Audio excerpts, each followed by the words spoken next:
Hey guys, Station X here, and today we're going to be unboxing the NES Classic Edition, essentially Nintendo's snapshot in history of just the NES's greatest hits in general. This was a very unique product at the time. Of course, now you see classic editions everywhere, and while that craze has kind of died down, we haven't really seen one since, I want to say 2019. That was the last we've seen of a miniature console, and that being I think the last notable one being the Genesis. But this is the one that started that whole craze. And while I gotta say, there hasn't really been a bad miniature console, with the exception of one. We'll get to that at some point. Good God! In the future, but we're talking about the NES here. As you can see, it is what I say it is. It is the miniature version of the NES. If I were to compare it to the size of the NES, this thing, it would be like the little Sun version of it. We'll do a comparison of the size later, but the controller itself, as we can see just based off the picture, it's supposed to be the exact same size as a normal NES controller, which I will also compare the two as well. But we also see that it comes with 30 NES games. And of course, the few that they show here is Mario, Metroid, Pac-Man, Donkey Kong, Zelda, Kirby, and plenty more. Here is all the artwork and stuff in the back of it. And I like just how when they were designing the box and just what would they put as the front and everything, they went with a very similar way of the packaging of the original NES. The original NES had the same look, had the same sides on here.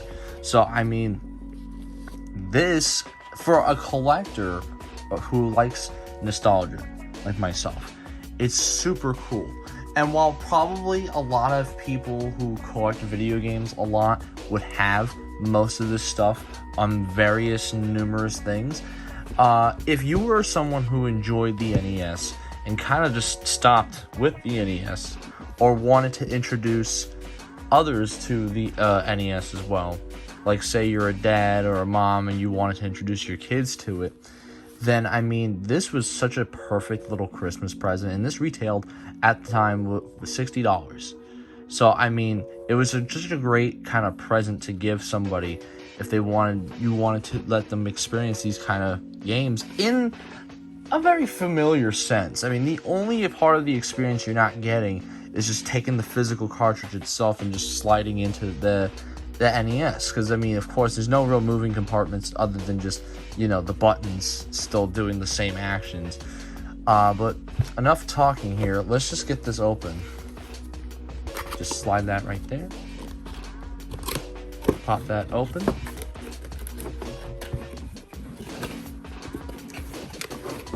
And we're gonna carefully pull this out. 2,000 years later. So we're just gonna pull this out right here, and here it is. There's the little console right there, and the controllers and everything. It comes with one controller, unfortunately. Here is the system. It just fits right on your hand, just like the picture. Here, let me recreate the picture real quick, right?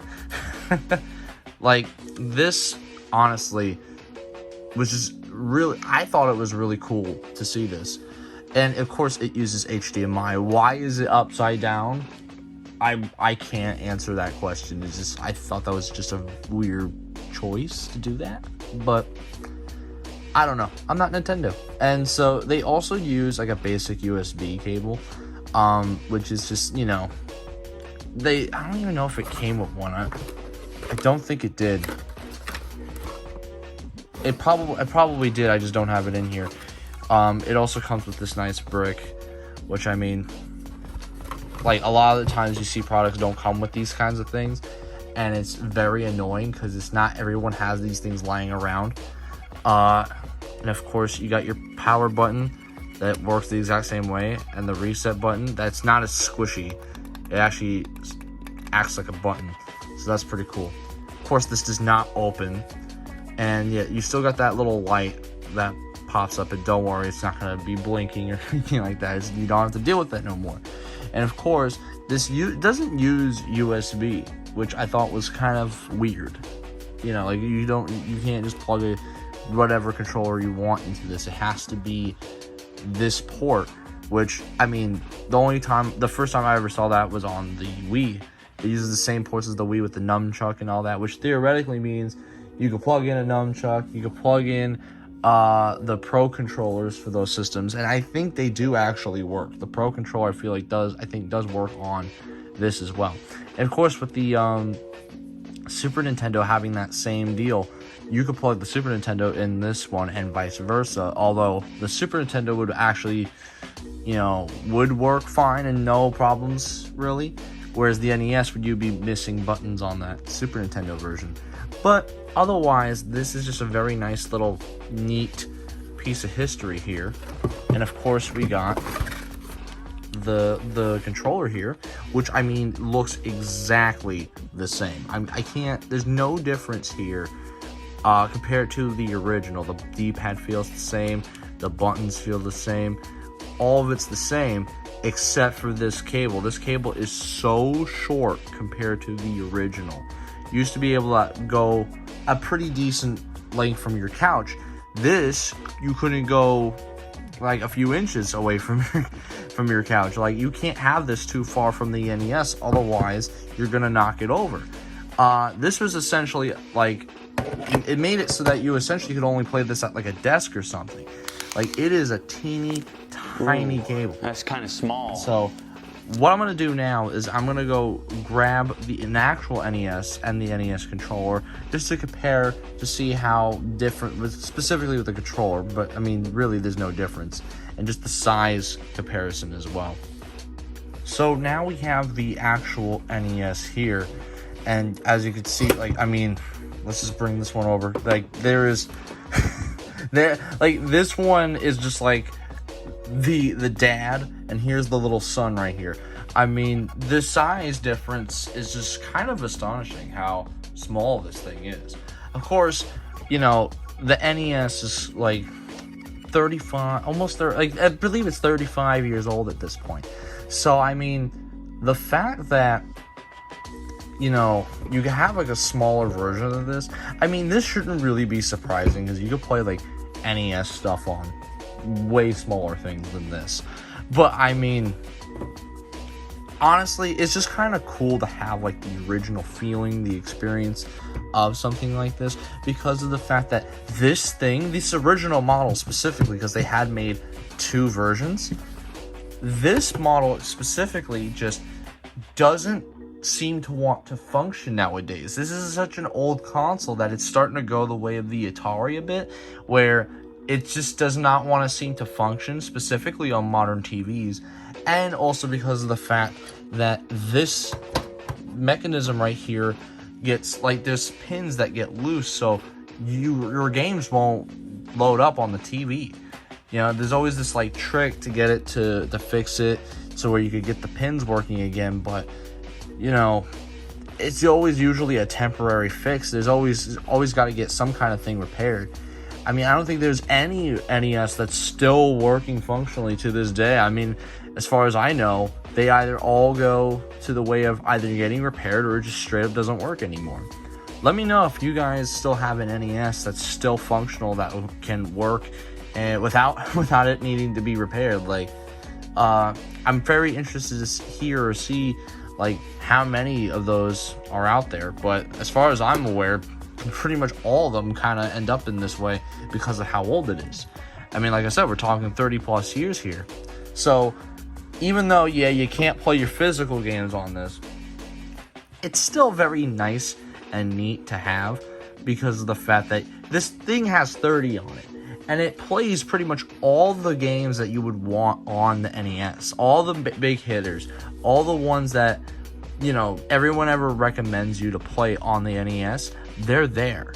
So you never have to worry about, what about this game or that game or whatever. There probably are games that are good, that are hidden gems that you won't find on here. But as far as like what described the NES, those games are on this, and that's essentially what that is. But we're also going to be taking a look at the original controller as well, comparing it to the classic version. So this is the original one. I mean, look at this. The wire can't even fit on camera, but like, look how long this is. Why did you get it so big? That's what she said. Like, this is a really long wire in comparison. I don't even think I have to untie it for you to see how much shorter this is. But I'm gonna untwist this real quick. I mean, just look at that. It's not, this is nothing. This can't go that far. It could barely reach the width of it could just barely go over the table.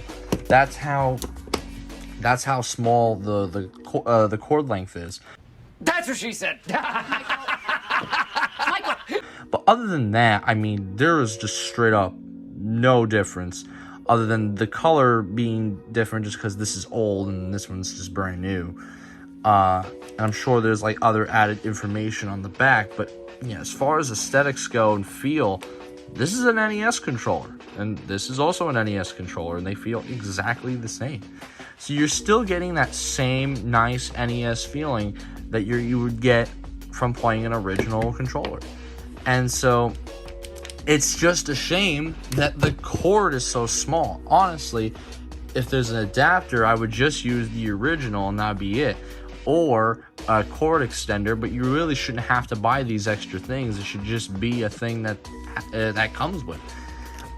Another thing that you might notice is the fact that the NES did come with the original, whereas this mini one, this is the only one you get. That's it. You get the one and done. That's kind of a bummer, considering there's a couple of games on here that are 2-player that you could play with multiplayer, specifically Mario Brothers. That's a game famous for being able to play with 2 people, and of course not at the same time, but still. But you can't do that right out of the box just because it just does not come with one. You need to buy an extra one. Now, these things were very famously hard to find, and it didn't help the fact that Nintendo not only didn't restock these for the longest time, but they were also getting discontinued. They announced that they discontinued it and then restocked it one last time, then re-discontinued it.